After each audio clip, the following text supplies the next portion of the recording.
ವೀಕ್ಷಕರೇ ನಮಸ್ಕಾರ, ನಾನು ಗಣೇಶ್. ಇವತ್ತೊಂದು ಹೊಸ ಮಾಹಿತಿಯೊಂದಿಗೆ ನಿಮ್ಮ ಮುಂದೆ ಬರ್ತಾ ಇದ್ದೀನಿ. ಮಾಹಿತಿ ಏನಂದರೆ ರಾಮ ಮಂದಿರದ ವಿಷಯ. ರಾಮ ಮಂದಿರದ ಕೆಲಸದ ಕಾರ್ಯಗಳೆಲ್ಲವೂ ಕೂಡ ಕಂಪ್ಲೀಟ್ ಆಗಿದೆ. ಅರೆ, ಇದರಲ್ಲಿ ಏನಿದೆ ವಿಶೇಷ? ರಾಮ ಮಂದಿರದ ಕೆಲಸ ಆಲ್ರೆಡಿ ಆಗೋಯಿತು, ಪ್ರತಿಷ್ಠಾಪನೆ ಆಗಿದೆ, ರಾಮನನ್ನು ನಾವೆಲ್ಲ ನೋಡ್ಕೊಂಡು ಬಂದ್ವಿ ಹೇಗಂತ ನೀವು ನನಗೆ ಉತ್ತರ ಕೊಡ್ಬೋದು. ಆದರೆ ರಾಮ ಮಂದಿರದ ಪ್ರತಿಷ್ಠಾಪನೆಯ ಎಲ್ಲ ಕೆಲಸ ಕಂಪ್ಲೀಟ್ ಆಗಿದೆ ಅಂತಕ್ಕಂಥ ಮಾಹಿತಿಯನ್ನು ಕೊಟ್ಟಿರೋದು ರಾಮ ಮಂದಿರ ನಿರ್ಮಾಣದ ಅಲ್ಲಿ ಕೆಲಸ ನಿರ್ವಹಿಸ್ತಾ ಇರುವ ರಾಮ ಮಂದಿರದ ಟ್ರಸ್ಟ್.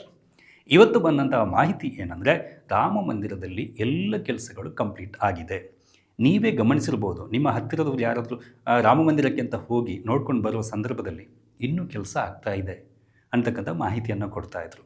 ಅದು ಅಲ್ಲದೆ ರಾಮ ಮಂದಿರದ ಕಾರ್ಯಕ್ರಮ ಆಯ್ತಲ್ಲ, ಅದ್ಧೂರಿಯಾಗಿ ಪ್ರತಿಷ್ಠಾಪನೆ, ಪ್ರಾಣ ಪ್ರತಿಷ್ಠೆ ಆಯ್ತಲ್ಲ, ಈ ಸಂದರ್ಭದಲ್ಲಿ ಒಂದು ವರ್ಗ ದೊಡ್ಡ ಮಟ್ಟದಲ್ಲಿ ಟೀಕೆಯನ್ನು ಮಾಡ್ತಾ ಬಂತು. ಅದೇನೆಂದರೆ, ಕೆಲಸ ಆಗಿಲ್ಲ, ಚುನಾವಣೆಗೋಸ್ಕರ ಮೋದಿಯವರು ಇದನ್ನು ಆದಷ್ಟು ಬೇಗ ತರಾತುರಿಯಲ್ಲಿ ಕೆಲಸ ಕಂಪ್ಲೀಟ್ ಆಗಿದೆ ಅಂತಕ್ಕಂಥ ಮಾಹಿತಿಯನ್ನು ಕೊಟ್ಟು ಬೇಗನೆ ಈ ಒಂದು ಕಾರ್ಯಕ್ರಮವನ್ನು ಮಾಡ್ತಾ ಇದ್ದಾರೆ ಅಂತಕ್ಕಂಥ ಮಾಹಿತಿಯನ್ನು ಬೇರೆ ವರ್ಗದವರು, ಅಂದರೆ ಒಂದು ವರ್ಗ ಕೊಡ್ತಾನೆ ಬಂತು. ರಾಮ ಮಂದಿರದ ಕೆಲಸಗಳು ಆಗಲಿಲ್ಲ ಅಂತಕ್ಕಂಥ ವಿವರವನ್ನು ಕೊಡ್ತಾ ಬಂತು. ಈ ಚರ್ಚೆ ಏನೇ ಇರಲಿ, ಬಟ್ ಈಗ ಬಂದಿರುವ ಸುದ್ದಿ ಏನಂದರೆ, ರಾಮ ಮಂದಿರದ ಪ್ರತಿಷ್ಠಾಪನೆಯ ಟ್ರಸ್ಟ್ ಏನಿದೆ ಅದು ಅಧಿಕೃತವಾದ ಮಾಹಿತಿಯನ್ನು ಕೊಟ್ಟಿದೆ. ರಾಮ ಮಂದಿರದ ಎಲ್ಲ ಕೆಲಸಗಳು ಕಂಪ್ಲೀಟ್ ಆಗಿದೆ. ಈಗ ರಾಮ ಮಂದಿರಕ್ಕೆ ಹೋದರೆ ನಿಮಗೆ ಅಲ್ಲಿ ಕೆಲಸ ಕಾರ್ಯಗಳು ನೋಡೋದಕ್ಕೆ ಸಿಗೋದಿಲ್ಲ. ಇಡೀ ರಾಮ ಮಂದಿರದ ಸೌಂದರ್ಯವನ್ನು ನೋಡ್ಕೊಂಡು ಬರ್ಬೋದು. ದೀಪಾವಳಿ ಮುಗಿತು, ಹಬ್ಬ ಮುಗಿದಂತಹ ಬೆನ್ನಲ್ಲೇ ಇದೀಗ ಅಯೋಧ್ಯೆಯಿಂದ ಬಂದಿರತಕ್ಕಂಥ ಇದು ತುಂಬ ಸಿಹಿ ಸುದ್ದಿ ಅಂತಾನೆ ಎಲ್ಲರೂ ಕೂಡ ಈಗ ಪರಿಗಣಿಸ್ತಾ ಇದ್ದಾರೆ. ಅಯೋಧ್ಯೆಯ ರಾಮ ಮಂದಿರ ನಿರ್ಮಾಣದ ಎಲ್ಲ ಕಾರ್ಯ ಕಂಪ್ಲೀಟ್ ಆಗಿದೆ ಅಂತಕ್ಕಂಥ ಮಾಹಿತಿಯನ್ನು ಶ್ರೀರಾಮ ಜನ್ಮಭೂಮಿ ತೀರ್ಥಕ್ಷೇತ್ರ ಟ್ರಸ್ಟ್ ಈಗ ಮಾಹಿತಿಯನ್ನು ಕೊಡ್ತಾ ಇದೆ. ಈ ಸುದ್ದಿ ಇದೀಗ ಭಕ್ತರಿಗೆ ತುಂಬಾ ಖುಷಿ ಕೊಡ್ತಾ ಇದೆ. ವಿಶೇಷವಾಗಿ ಶ್ರೀ ರಾಮ ಜನ್ಮಭೂಮಿ ದೇವಾಲಯದ ಮುಖ್ಯ ಮಂದಿರ ಇತ್ತಲ್ಲ, ಅದರ ಜೊತೆಗೆ ಅದರ ಒಳಗಿನ 6 ಮಂದಿರಗಳು ಕೂಡ ಈಗ ಕಂಪ್ಲೀಟ್ ಆಗಿ ಕೆಲಸ ಆಗಿದೆ. ಕೋಟೆಯ ಗೋಡೆಯ ಮೇಲೆ ನಮಗೆ ನೋಡ್ತಾ ಹೋಗುವಂಥ ಸಂದರ್ಭದಲ್ಲಿ 6 ದೇವಾಲಯಗಳು ನೋಡೋದಕ್ಕೆ ಸಿಗುತ್ತೆ. ಅದರಲ್ಲಿ ಮಹಾದೇವ, ಗಣೇಶ, ಹನುಮಂತ, ಸೂರ್ಯ, ಭಗವತಿ ಮತ್ತು ಅನ್ನಪೂರ್ಣ ಮಂದಿರ ಕಂಪ್ಲೀಟ್ ಆಗಿದೆ. ಇದರ ಕೆಲಸ ಎಲ್ಲ ಕಂಪ್ಲೀಟ್ ಆಗಿದೆ.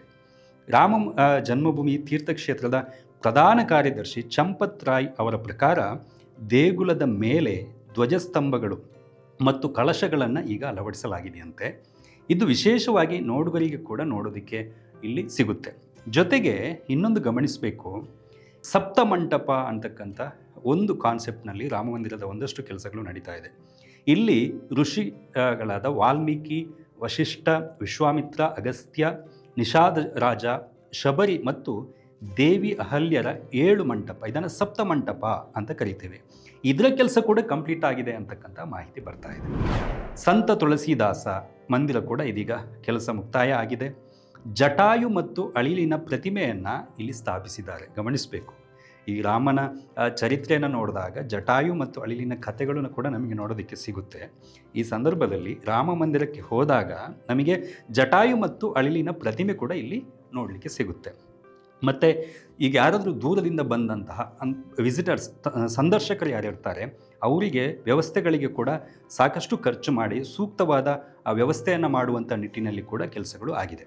ಇಷ್ಟು ಮಾತ್ರ ಅಲ್ಲ, 3 ರಿಂದ 5 ಕಿಲೋಮೀಟರ್ ಉದ್ದದ ಗಡಿ ಗೋಡೆ, ಟ್ರಸ್ಟ್ ಕಚೇರಿ, ಅತಿಥಿಗಳ ಗೃಹ, ಸಭಾಂಗಣದ ಕಾಮಗಾರಿ ಅವು ಕೂಡ ಒಂದಷ್ಟು ಕಂಪ್ಲೀಟ್ ಆಗ್ತಾ ಇದೆ ಕೆಲಸಗಳು ಕೂಡ ಅಂತಕ್ಕಂಥ ಮಾಹಿತಿಯನ್ನು ಟ್ರಸ್ಟ್ನಿಂದ ಇದೀಗ ನೀಡಲಾಗಿದೆ.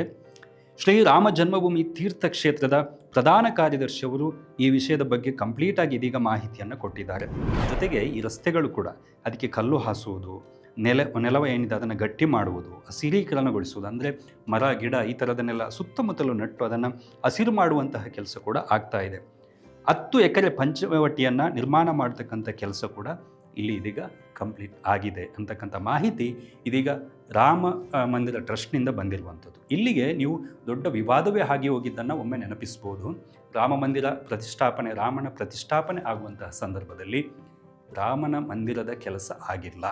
ಆದರೂ ಚುನಾವಣೆಗೋಸ್ಕರ ಈಗ ಪ್ರತಿಷ್ಠಾಪನೆಯನ್ನು ಮಾಡ್ತಿದ್ದಾರೆ, ಬೇಗ ಬೇಗ ಮಾಡ್ತಿದ್ದಾರೆ ಅಂತಕ್ಕಂಥ ವಾದವನ್ನು ಒಂದು ವರ್ಗ ನೀಡ್ತಾನೆ ಬಂತು. ಆ ವಿಷಯ ಏನೇ ಇರಲಿ, ಆದರೆ ಕೆಲಸ ಕಂಪ್ಲೀಟ್ ಆಗಿರುವ ವಿಚಾರ ಇದೀಗ ಎಲ್ಲರಿಗೆ ಖುಷಿ ಕೊಡುವಂಥದ್ದು. ಯಾಕಂದರೆ ಈಗ ಹೋದಂಥ ಸಂದರ್ಭದಲ್ಲಿ ಪ್ರವಾಸಿಗರಿಗೆ ರಾಮ ಮಂದಿರದ ಕಲ್ಪನೆಯ ಜೊತೆಗೆ ರಾಮ ಮಂದಿರ ಅನ್ನೋದು ಕಂಪ್ಲೀಟಾಗಿ ನೋಡೋದಕ್ಕೆ, ಆಸ್ವಾದಿಸೋದಕ್ಕೆ ಎಲ್ಲದಕ್ಕೂ ಸಿಗಬೇಕು ಅಂತ ಅವಕಾಶ ಇನ್ನೂ ಸಿಗ್ತಾ ಇದೆ. ಇದು ಎಲ್ಲ ಭಕ್ತರಿಗೂ ಖುಷಿ ಕೊಡುವಂತಹ ಸುದ್ದಿ. ಇತ್ತೀಚೆಗೆ ನೀವು ದೀಪಾವಳಿಯ ಸಂದರ್ಭದಲ್ಲಿ ಕೂಡ ನೋಡಿರ್ಬೋದು, ಎಷ್ಟು ಸುಂದರವಾಗಿ ಬೆಳಕಿನ ಅಲಂಕಾರವನ್ನು ರಾಮ ಮಂದಿರದಲ್ಲಿ ಮಾಡಲಾಗಿತ್ತು. ತುಂಬ ವಿಶೇಷವಾಗಿ ನಮಗೆ ಅದನ್ನು ನೋಡೋದಕ್ಕೆ ಸಿಕ್ತು. ಇದೇ ಸಂದರ್ಭದಲ್ಲಿ ದೀಪಾವಳಿ ಮುಗಿದ ತಕ್ಷಣ ಇದೀಗ ರಾಮನ ಭಕ್ತರಿಗೆ, ರಾಮನನ್ನು ನೋಡಬೇಕು, ಅಯೋಧ್ಯೆಗೆ ಹೋಗಿ ಆಸ್ವಾದಿಸಬೇಕು ಅಂತಕ್ಕಂಥ ಭಕ್ತರಿಗೆ ಈಗ ಬಂದಿರುವಂತಹ ಸಿಹಿ ಸುದ್ದಿ ಇದು. ರಾಮ ಮಂದಿರದ ಎಲ್ಲ ಕೆಲಸಗಳು ಕಂಪ್ಲೀಟ್ ಆಗಿದೆ. ಹೋಗ್ಬೋದು, ನೋಡ್ಬೋದು, ರಾಮನನ್ನು ಧ್ಯಾನಿಸ್ಬೋದು. ಇನ್ನೊಂದು ಮಾಹಿತಿಯೊಂದಿಗೆ ಬರ್ತೀನಿ. ತುಳು ಟೈಮ್ಸ್ನ ಸಬ್ಸ್ಕ್ರೈಬ್ ಮಾಡಿ, ಸಪೋರ್ಟ್ ಮಾಡಿ.